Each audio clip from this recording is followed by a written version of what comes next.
This is the Do the Secret Monkey podcast with Secret Monkey Weekend. And we're so pleased to have our old friend Peter Holsapple with us from out there in the Netherlands. Where are you, Peter? I'm not in the Netherlands. I kind of wish I was. I've got some friends over there right now, but I'm actually across town from you in delightful Durham, North Carolina, off of Coal Mill Road. You know it Well, well. yeah. Well, um, anyway, the magic is here. You're here. We're here. Obviously, you have a new record out. Was the official date in April, mid-April, or late April? The official date was the vinyl version was a record store day exclusive vinyl release in green glass bottle vinyl, and it was on April 12th. And then April 18th was when the CDs and the streaming were available. I mean, this is all news to me. I'm been making records for years, but you do it all differently now. Yeah. The staggering of releases and what formats you're going to put it out on. It's kind of fascinating, but it's also, I feel, terribly Luddite when you get down to it. Yeah, same here. I'm learning a lot every week or so about something I didn't know about releasing records in this new era. I mean, it's changed a lot since 2022 when we last put our debut out. And a You know, fine debut it was. Oh, thank yeah, you. yeah. And of course, Peter played on our record, I got to and play on it. I got to play in the live band for some that's dates. right. That was fun. He wrote a biography, which was pretty sweet. I hope you. Thank I you hope for that. you've updated it by now. I think we probably incorporated some elements from it there that were hard to deny that you made made the world aware of. Yeah. You know, this conversation's probably going to go like a chat with an old friend, but we do have some questions in mind, and we'll be referring to them whether they're on our phones or on some paper scattered through the room. But um, I kind of want to start with one that goes all the way to the beginning, and then we'll start working towards the album, and maybe we'll just take turns asking. Yeah. All right. So my first question: you moved to Winston Salem at age 6, is that correct? That is correct. I did not do it alone. You did not do it alone. You got here as fast as you could. Well, I often wonder what life would have been like had I stayed in Old Greenwich, Connecticut, but suffice to say I didn't. And so, yeah, we came down. My dad got a new job, and we moved to Winston. Well, my question is, what do you remember from that? I know that might be a broad question, but I remember age 1 to 6, certain things just stuck with me. How about yourself? I have a few vignettes. I don't remember a lot because for me, life sort of started just before the Beatles. I mean, I was already listening to records. I had some 45s. I would watch the Sandy Becker show on TV, and he used this Bert Camford song, African Beat, and I loved it. And I pestered my parents at age 4 or 5 to get the 45. So that's an early memory of Old Greenwich.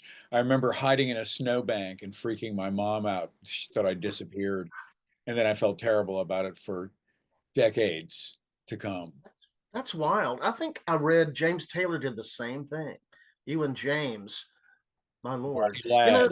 But yeah, I just thought Connecticut, that would be sort of interesting. And I've looked on a map. I think I've driven right by it on my way to Hartford. Well, on the train, I wasn't driving, but Oh yeah, you would have. My dad took the train into work. That I remember that my dad would come home and we'd meet him at the station in our station wagon. We were oh, like primeval suburban family in the 60s, the early yeah. 60s. Oh, sorry, I didn't mean to interrupt. That's okay. Go ahead. I was going to say, did your dad work in New York City? Yes, he did. He took the train in every morning. He worked at what was called First National City Bank at the time, which is now Citibank. Okay. Sounds like you were living Mad Men. I don't know if you've ever seen Mad Men. I've not seen it, but I've been told enough about it. And I would say that my mom would have gladly fit into the cigarette smoking, cocktail swizzling That's what I think she missed that when we moved to North Carolina. I think she didn't have that anymore. I think she was hoping to vault up this social strata by being with the New York banker, but Right. she ended up liking Winston-Salem a lot.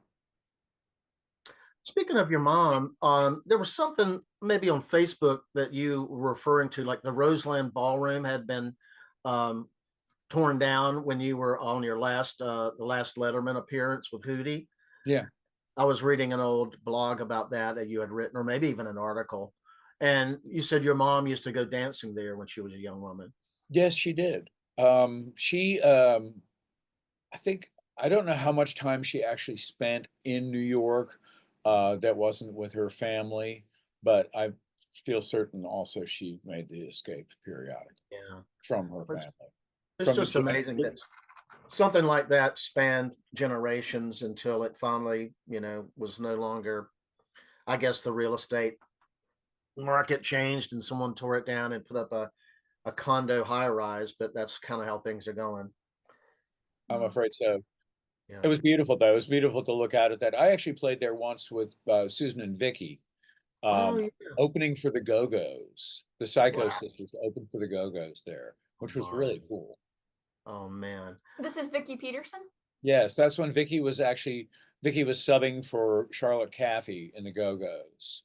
And maybe Charlotte was having a kid or something, but she was out for a while. She may have also had a medical situation, but Vicky sat in with them and played a bunch of shows. And, that's so great because it's like, there's no competition really. They just do what they do.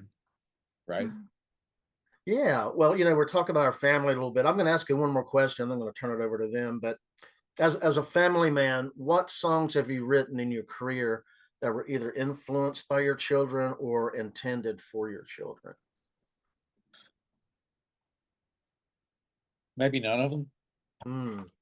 Very possibly none of them. I will say that there is a song on the Mavericks album called "The Child in You," and it's a song that I had actually originally written for Pianosaurus, the band that I produced that uses all toy instruments. Right. And there is a version of it by them, but it's on the unreleased record. So that song I wrote specifically as a birth present for Hazel Rigby, who is the daughter of Will and Amy Rigby when they were a married couple. And she now is engaged to be married, and everybody is most happy about that. And she gets a little pittance every time a BMI check comes out. It goes to her mom's account. Very sweet. Oh. Lila, would you like to chip in? Yeah, I actually would like to start talking about your most recent album, The Face of 68. I have a question for you. Go forth. So you are a very prolific songwriter, and I'm sure you've written lots of songs that you haven't put out or really developed or brought to the studio. How do you decide when you have an album what song should be on that album, or do you sit down thinking I'm gonna write songs specifically for this album? I know people who do the thing that you just said. Florence Dorr, our friend who makes records, she basically says, I'm going to write a record, and she's going to write, and she writes like 12 songs, and those are going to be the 12 songs on the record, which I think is kind of fascinating. I mean, I have to kind of pilfer from various sources in my hard drives. They may be something I have just written in 3 months ago, or they might be something I didn't ever release from 10 years ago. I don't really go back much further than that. But that's a good question. I mean, I knew that this was a record when I finished recording the demo of Larger Than Life. And I sat back and I listened to it, and I don't usually do this very much, but I sat back and I listened to it and I thought, hey, that's actually pretty good. It's been a while since I put a record out. I wonder if I have enough songs for a record. And so from there, I looked at what I considered candidates for the record. This is completely like ass backwards from what Florence does. I'm just like, I'm like digging in the coal mine, you know. I'm like panning for what's going to come into the sieve here. Yeah. But you know, but I did try to keep these songs for this record newer than the last record, Game Day, which came out in 2018. Mhm. So does that sort of answer your question? Yes. Okay. Thank you. You're welcome. Okay, sorry, I gotta pull up my question. Pull up your question. You Yeah. can text it to him if you like. We've even got a text bar in this Zoom thing that we do. Yeah, yeah. Fascinating. Whenever I have band meetings with somebody, somebody will say something about, oh man, I wish I had a copy of this, and I just go to another window and pull it off of YouTube and put it in the chat.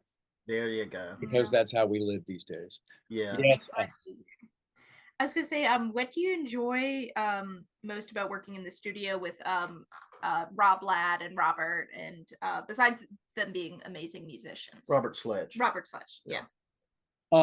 Well, here's what I liked about this situation. I sent them demos, like the stuff that I sat back and listened to. Once I got them compiled into a folder, I knew I wanted to use Rob on the record, and Rob was like, you got to use Sledge. So I sent them the demos, and I didn't have to send charts to them. Got Dixon involved, Don Dixon, our mutual producer, your producer, my producer, great guy to work with. And so when we hit the door of Overdub Lane for the first session, we never rehearsed together. We hadn't played these songs together at all, but they knew the songs. They had worked on them independent of each other. They had their own notation, which I think is really handy.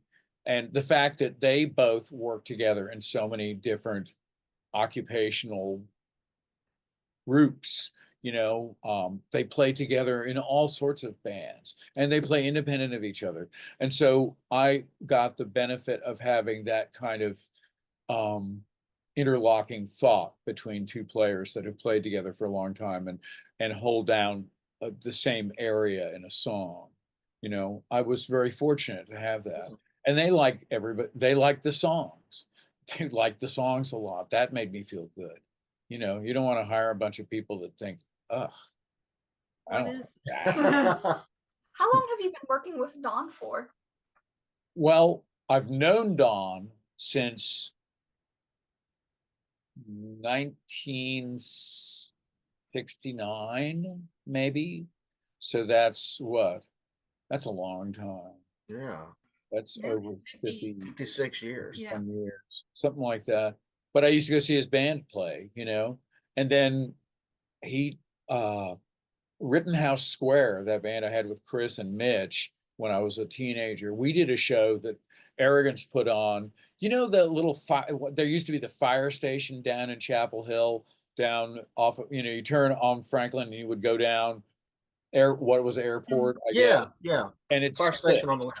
There's the little split there, and there was a fire station right there. And then up the hill was where Kay Kaiser lived, from Kay Kaiser and his College of Musical Knowledge. And if you don't know him, you should look him up. Great North Carolinian. But we played a show with Arrogance there. And I remember that very fondly. And I remember Dixon being real excited about my teenage band.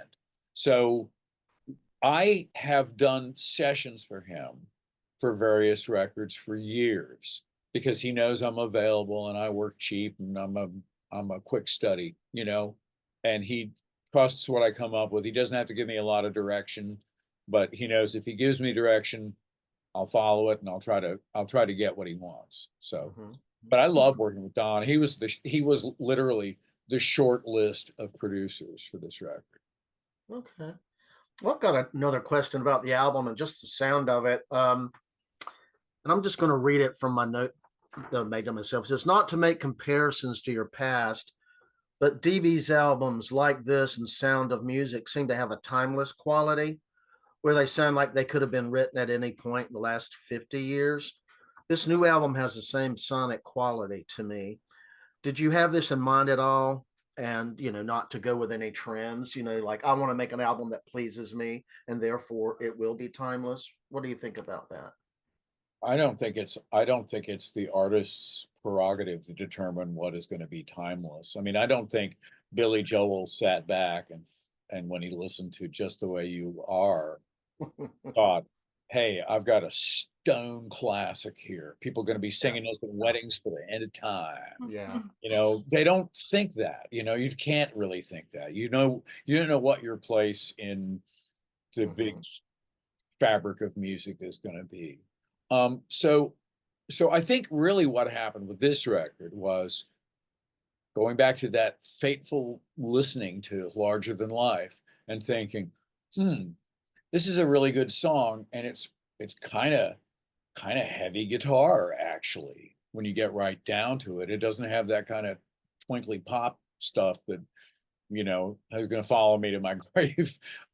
It's got some grit to it, and maybe some of these other songs, and so I started listening, and I found Anytime Soon, which I realized was also that was a B-list song at first, but now I really love it starting the record. Yeah. And so I think really what I tried to do was aim for songs that were harder edged guitar songs. I mean, I didn't want it to sound like the Drifters. I didn't want it to sound like the DBs. I didn't want it to sound like anything I'd done. That much I knew. And I felt that by doing it like in 3.5 days with a producer and with Sledge and Rob, that I would only be able to make a certain kind of record. If you don't sit there sweating over overdubs and putting, Welsh male voice choirs and gamelan on songs, you can actually come up with something that sounds energetic and fresh. Yeah. And like the players were interested at the time of the recording. Yeah. I always go back to the outtake from Abbey Road, where the engineer comes on and says, something, take 45. And the song starts, and it's never sounded slower. It really has never, ever sounded slower. So I believe in the surprise factor of being able to, put it down fast before we sat in there. We didn't rehearse the song, so we sat in there in the big room, all sitting together, and we would play it one time, and Sledge and Rob would talk, and they would have their little, cone of silence between the rhythm section, as your rhythm section knows. Sometimes you have to kind of not talk to the guitar player, but just talk amongst yourselves to get the part. Yeah. So that's what they would do, and I would just sit there kind of twiddling my thumbs, and eventually I'd go into the other room, and then we cut a track, and we do 2 or 3 takes of it, and Dixon would be like, well, I think the second take was probably the best. So that's what we went for. And having him in there and having Jason Richmond as our engineer, who I'd worked with in there on Paranoid style stuff, it was like a great team. All I had to do was go out there and be the rock star. Yeah.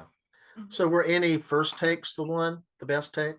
Lord, I don't know. Probably. I just, the whole thing, it was like a tornado of events, and we worked regular, like normal bankers hours in the studio. It wasn't like we were working really late. No. I mean, Dixon stayed probably an hour after just to listen to stuff and maybe clean some stuff up. But, we were really accurate when we put the stuff down. So that was kind of working on our side as well. When in terms of producing and mastering, other than Don, did you have a hand in kind of like sorry, I lost my train of thought for a minute. Mixing at all? No, actually, well, yeah, maybe sort of. Dixon took the stuff that we did all the recording of vocals and all the overdubs pretty much in 3.5 days, and then spent a half a day putting the stuff back that was out of order, in the studio. A good guest cleans up afterward, right? And so Dixon took the stuff to his studio, and just every few days, I would get a mix or two, and I was like, this is working fine. And I would send him back notes if I felt like something had to be different. We did cut a version of the title track, but I liked the demo better. And so we went back and forth about the level of the drums on that. And I ended up kind of prevailing. I mean, I trust Don's ears. I think Don knows how to mix a record better than I do. I think I proved that on game day. I don't know how to mix a record. I can write a song, maybe not mix a record. That's okay. There's people that do that professionally. Yeah. And then I had for the vinyl edition of the record, Jeff Powell at Take Out Vinyl in Memphis did the mastering, and he's superb. He's done a lot of stuff for me in the past. So I was glad to have another part of the team. So, did you use some of the studio amps, or did you bring your Pro Junior in there? I think I used they had a Princeton in there, and they had a Car Rambler, and we used the Trek 2 pedal that puts the guitar into the Leslie cabinet, and you can you know, get the speed going on that. I may have brought the Pro Junior, but I don't think I used it. I think I just fluctuated between the Car and the Princeton. Maybe there's a deluxe in there too. Okay. And then Sledge used the House B15 Ampeg, and Rob brought his drums. Okay. How about guitars? Did you favor one over any others? What did I use most? Well, I used my Esquire, my Telecaster Esquire, the blue thing that I've had for forever with the maple neck. I used that. I got the Les Paul Standard out because I felt like I deserved to play it, and I'd played it on the last Paranoid Style, and it sounded really great, and it didn't sound like the Telecaster. So I had those.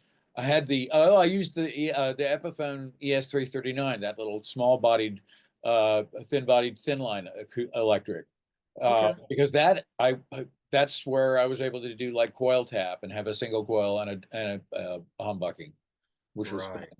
So that was pretty much it. I used the Silvertone acoustic for One for the Book, which is the only song on the record that has an acoustic guitar on it for once in my life. Yeah. I was gonna ask, so to me the standout track was High High Horse. I was gonna ask, could you tell me about the creation of that song a little bit? Sure. That's, you know what, I'm glad to hear you say that, Ella, because that's one of the kind of sleeper tracks, if you will. You know, there's some stuff that goes out there on that record that I think just is sort of like having the baseball bat going across your skull, which is what I wanted, of course. But I had other songs, and I wanted to get them on there too. And I felt like High High Horse fit. And I did a demo of that a few years ago, and I kept going back to it. You know, it was one of those things where I wasn't sure what to do with it. I wrote it, you know, the sheer creation of it sort of had to be enough at that point. But then when I started listening to it and thinking about it, I kind of liked what the lyrics were talking about. And it's you know, there's a fair amount of looking back going on my part in the lyrics of this record. I mean, you're 69 years old. There's a lot still to look forward to, but there's a lot of what's gone on that you think about and wonder how things might have been different, or if you'd done them the right way. You know, I've been consumed with the fact that I think now, as the Monday morning quarterback, these decades later, that I should have just chucked college, gone straight to New York when I was 18 years old. And that would have been what, 1974, I think. And that's like the Dolls are going on, and, you know, these other bands are just getting started. And it's like, I don't know, but maybe not. Who knows? So you second guess yourself. And I think High High Horse, there's a certain amount of second guessing going on. You know, if I tried a little harder, planned a little better, I mean, that sort of stuff. You only can do what you can do, though, right? Yeah. Wow. I hope. Yeah, exactly. You can, you know, you can't get stuck on like how would certain scenarios go. Gotta question. You can, but it's like treading water, you know? Yeah, it's not good for your brain. I was going to bounce down to Lila to see if you had a question. Anything you guys want to follow up on? I think I ran out of, I ran out of questions. Questions. I have one. You want to ask me what gauge picks do you use, Peter? Okay. This is another one I wrote out. Okay. I think your guitar playing is inventive and unique. You know, I don't think, you know, when I hear your guitar, I don't know, I could probably pick you out. You know, Wow. I think you're rather unique. And you tend to play clean to my ears, but this record you got a little dirtier with the sound. But when you were in the studio, with that said, did you feel like you wanted to channel a feel or a certain player or influence while you were with the cans on and recording? Well, not necessarily. When I had done the Paranoid style record earlier that year, or like the previous year with Jason Engineering in the studio, Elizabeth Nelson had said, "We want the guitars to sound like Eliminator by ZZ Top," and Jason was like, "Okay, got it," and he nailed it. So when I walked in again, this time as in the guise of being my own lead guitar player, he knew stylistically how I played, so that was really handy. And so I think that while I may not have come in with solos written, I did feel enough confidence in my lead guitar playing to kind of jump off that cliff and flap madly and hope that I remain aloft and have a soft landing, you know? I mean, I've learned over the years how to play a lead guitar part effectively. I think I'm much better at it now than I used to be. And that's simply because I have had so many great guitar players coming through the bands that I played in. Mitch, Chris, Gene, Robert Mache, Gary Eaton, Ray Ganeshow. Oh my God, Sam Fraser now, you know? I mean, what's he doing slumming with me live? I mean, he doesn't need to be doing this, but he likes the music and that's cool. So I feel that gives me confidence too, that he doesn't mind stepping back and just being in a kind of a support position. Because I've been that guy. I'm a good rhythm guitar player, and I know I can do that. Me and Will locked at the snare arm, you know. Yeah. But I needed to step fully into the lead guitar thing. And I had done that with the combo with Will and with Glenn Jones. And I was starting to feel how to do it. But then I just the wind went out of my sails and I needed to do something else. So I did. And I'm glad that I got to play with those guys because they helped me obviously get some of these songs, like That Kind of Guy, into fighting shape to make this record. So, but yeah, I mean, I appreciate you saying that about my guitar playing because I thought you were going to say it's unique. It's not very good, but it's unique, you know? And it's like, but I mean, that's how I sort of approach it. I'm like, except I don't anymore because I'm now old enough and wise enough to know that I actually am pretty good. I can hear myself play, and I'm really proud of that achievement. And you know, I'm going up to DC with Paranoid Style in a couple of weeks to play a show with them, and I get to show off on those songs for people. I love it. You know, it's really great. It's a whole different mindset when you're out there as the lead guitar picker. You know, especially if you got a whole band behind you. You know. Yeah. Mm-hmm. I know you mentioned maybe on social media that the next slate of gigs you're playing to support the album going further west and so forth will be solo. Is that correct? I think so. Yeah, I mean, I've got a couple of shows scheduled out west. I've got one show with a rhythm section and another guitar player, and I wanted to see how the shows last week went before I decided for sure to, follow through with the LA show being a band show. But these guys are pros. Two of Yeah. them are part of the Wild Honey Orchestra, I and was, have I done was going those to ask. things. Yeah.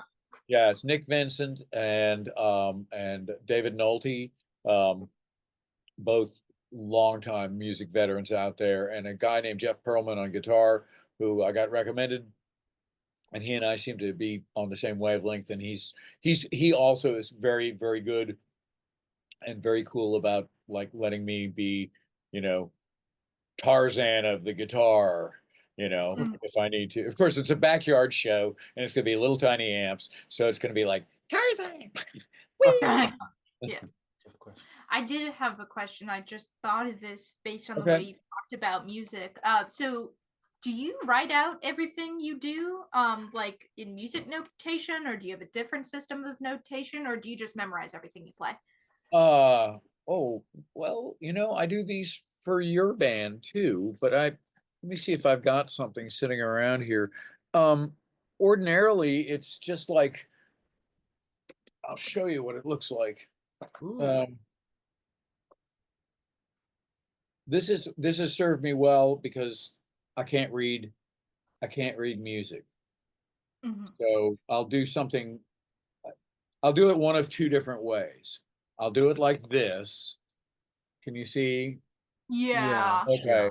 So that just counts out the beats and the bars and the chords. Or if there's some kind of indeterminate aspect of what the key is going to be, I'll do something like this, and I'll have. Oh, it's blurred. Pull back a bit. Yeah. There we go. There we go. Yeah. So Yeah. it's Roman numerals, and I use lowercase Roman numerals for minors, minor chords. I can't read music. I tried. I even was a music major when I was a freshman at Carolina, but then I realized I probably shouldn't be in there because I couldn't read music, and everybody else could, and everybody else had been taking piano lessons since they were born.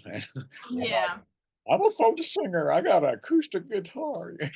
Like, I don't know. I can tell you the Beatle chords, but I can't tell you, I can't. I would like fail writing assignments like Bach fugues and stuff like that, or like, because I would do like perfect fourths moving. You can't do that. Perfect fifths, perfect fourths. You don't move parallels like that. So I Yeah. have a lot to learn. Yeah, as someone who used to be able to read music and I can't anymore, to me it's like a language. You have to practice it constantly because Yes. like when I was 10, I could sight read and play. Now if you put that in front of me, I'm like, I don't know what this says. Well, don't I feel like it's a bicycle that you can get back on, though. I feel like if you sat down with your bass and you had like a chart of a song, you would be able to knock through that easily enough. I mean, the notes haven't moved. Yeah, that's true. I've got a couple of small questions and then we'll let you go. But okay, this is very, very way back, but who played lead guitar on Love Is for Lovers? Gene Holder. Okay. I Gene love that. Holder took the better part of an afternoon to get that guitar solo, including Yeah. I think the explosion at the beginning was I can't think of it, like the EMT plate is the maybe it was a thing that looked like R2D2, but it was in the studio at Bearsville, and it was like this reverb, like an early like fake reverb tank, and you could like you had controls on the outside, and we just like dialed that in. It was really, really great, and he just, he wait, Love Is for Lovers? Yeah. Oh, Yeah. that's me. I'm sorry. I'm That's lying. you. I thought you meant, Okay. I was, what I was telling the story of is New Gun in Town. Okay. Okay. New Gun Right. in Town is Gene. That is Gene Okay. at his best. Yeah. I mean, Love Is for Lovers. Yeah, it's me playing lead on that. The reason I asked. There's the high stuff at the end. I think maybe Gene. Okay, that might be the stuff I'm thinking about. Seems like after the second chorus, there is some lead guitar and it's almost like pinched notes. It's way up there. And for the life of me, it sounds like whoever is playing that could just go and play for Blue Oyster Cult, and the other guy can just, nap for 3 weeks because Oh, it just had well, this. I don't know, man. I don't know. I'd have to listen to it again. I can't think what it is. But just trying to think back on the like us playing it live last year, Yeah. and Chris and I would do a kind of an interlocking part where uh, one note bends and the other doesn't. Yeah. Sort of that sort of phony Richard Thompson semi-bendy guitar parts. But Okay. because it's Richard Thompson, it takes two mere mortals to play something Right, that sounds right. like him.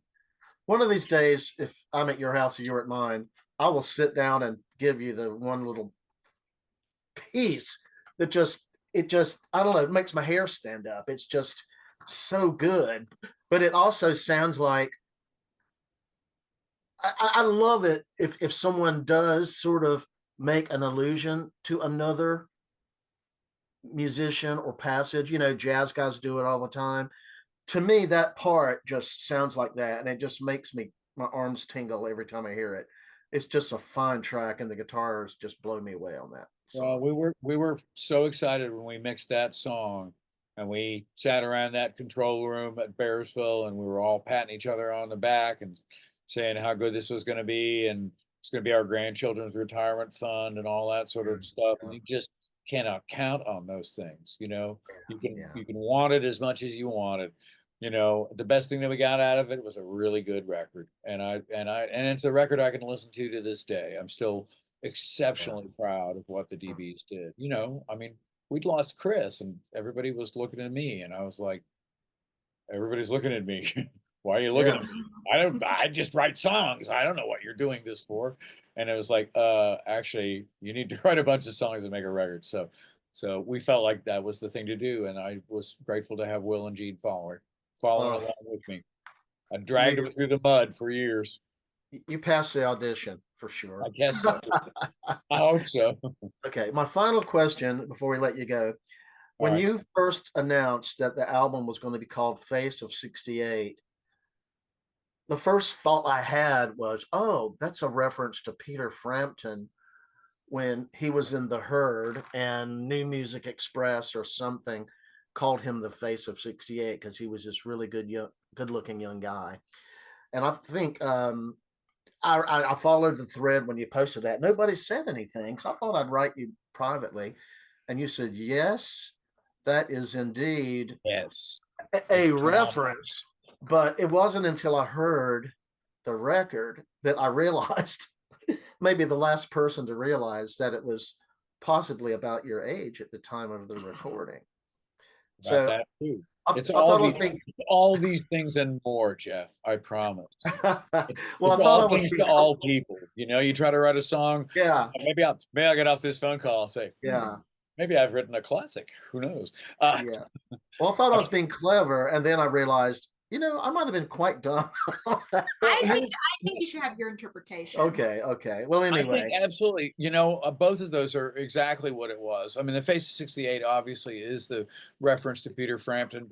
And we did actually try to get in touch with Peter Frampton to see if he might be available to fly a part in of that little guitar solo after the middle, after another famous explosion in a lead guitar solo. yeah, And so we got in touch. Dixon was like, "Yeah, you should do that. Definitely. Let's see, he what's the worst they can say? No, and like, okay." So I wrote, and somehow I can't remember how I got his address, or his management's address, and I wrote and I said, "My name is Peter Holsapple, blah blah blah blah blah. I'm doing a record, and it's called Face of 68. It's going to be really funny and ironic and hilarious, and for the 10 people that are going to get this, if Peter Frampton played 10 seconds of guitar solo on this." And yeah. all they wrote back was, "We know who you are." I was like, okay. What did you do? I was like, my solo will stand. I think it's fine. I get it. Busy. he's, and to his credit, he is a very busy guy. He's been touring, he's got some health issues. He's got some physical ailments where he has to sit down and play at this point, I think. And he's going to probably have to stop playing at some point, which is a drag. I can't imagine what that's like, but we thought of him anyway, and we love him. And, it would have been nice, but I think my solo works just fine. Well, it's a marvelous record, and it's just, like I said, it's just very pleasing to my ears. And I do think, you didn't go for any faddish sounds. You went in and just made sounds that were true to yourself, and you had a marvelous crew with you on it. And then the live shows, the tone of Sam Fraser is unmatched. The guy, for years, that's all I've thought about is how he gets such a great tone. I've, looked behind the curtain and looked at his amp or his pedal board. And anyway, long story short, marvelous album, marvelous presentation live. And I guess basically, what's the best way people can find this album and find you if they want to follow you and listen to your music? Well, they'll have to hunt me down to follow me now. I like to leave about 3 car lengths between the people behind me where possible. I'm a fairly active guy on Facebook. I've got a Peter Holsapple, the face of fifth. Look at that! I'm taking 10 years off of the damn record. The face of 68. It's a page for that, and it'll have all the dates and stuff of shows as I get them. I've got a blog called "Does This Band Make Me Look Fat?" I'm an infrequent blogger because I'm terrible. I have no self-discipline. Tut. I'm on Blue Sky sometimes. I'm on Instagram sometimes. I just want to play in your town, wherever you may be. If you hear this, just find me and I'll come play for you. And I'm really quite good live. Here. My friends That's here right. will tell you that no brag, just fact, right? Just right. If it's true, you're not bragging. So yeah, that's what I think. Dizzy Dean said that, and we'll live by that. So, well, Peter, it's been our marvelous pleasure to have you. It's always a fun time to chat with you wherever it is, our front steps, in our house, at gigs. It's just it's just great catching up with you, and to do it this way and share with other people. It's even, it's just another thing that we're really glad we know you. We're happy to share your music and what you do. So thank you all so much. We do go way back, all 4 of us. A long way, and all of our families and stuff. And I'm grateful to have you all in my life as well. You've enriched my worldview considerably. Thank you. Well, Peter, with that said, wishing you well on your tour this summer and beyond, and we'll catch you wherever we can find you. All right, sounds good. Thanks so much. See you soon. Bye. The secret monkey and hang on tight. Now do the monkey, the secret monkey.